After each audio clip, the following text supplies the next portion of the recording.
对这个 CVT 变速箱啊，有人包有人贬，不知你是哪一类啊？有些老铁在买车的时候最纠结的一个问题是，到底是买 AT 还是选择 CVT 啊？把这个变速箱拆了啊，你或多或少会了解一些，在选车的时候啊，自己要怎么选，自己适合什么样的车啊？它这个 CVT 啊，就是明显的里头碎掉了，稀碎啊。其实就这个 CVT 变速箱来说啊，它适合的人群是开车比较柔，起步比较慢，加速比较软的人群啊，平时用是没问题的。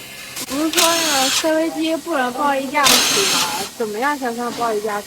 时不时的就3000、3500、4000，短期内没事，时间长了它是扛不住的。哦，全是研磨的碎屑，看没有？这家伙那这个 CVT 这么容易坏，为什么还有那么多人买啊？夹住了呢。CVT 啊，因为在10几万的车型里边啊，有好多是没得可选的，它只有 CVT， 都没有 AT 车型。变压器碎了吗？啊？外面这个链条没有磨了，拉掉了吗？这里拉掉了。这边也拉了，链条整根都碎了，这边钢也拉了，这边也拉了。对于买车，你有什么建议吗？要想使劲踹，你买双离合；要想省心踹，你买 AT。你买个 CVT 啊，就不能使劲踹了。那我要是不小心踹了，我怎么知道它坏没坏？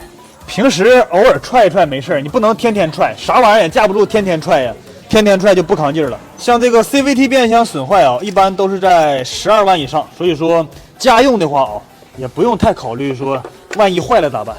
万一坏了的时候，也许你都换车了。哎呀，这家碎的透啊！啥玩意儿崩了吗？轴承嘛，这不轴承全碎了，弹珠全跑出来了，轴承都磨成这样了。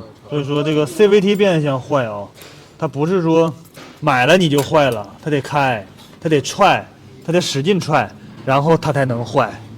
你像一般的温柔开没啥大事啊，该咋不咋的，能开回来挺厉害呀。这家伙它是因为有响声有问题，一直开，开了足足得有2000多公里啊，才磨成这个状态。所以说 CVT 还是很厉害的，链条不断，能带你回家。还有就是说到这个 CVT 啊，这么多东西，就是这个变速箱里边所有东西，它能变换出6到7个档位。要是 AT 啊，它里边东西就会比这个多得多，所以说它的成本就上去了。这个视频看完，知道自己该选啥车了吗？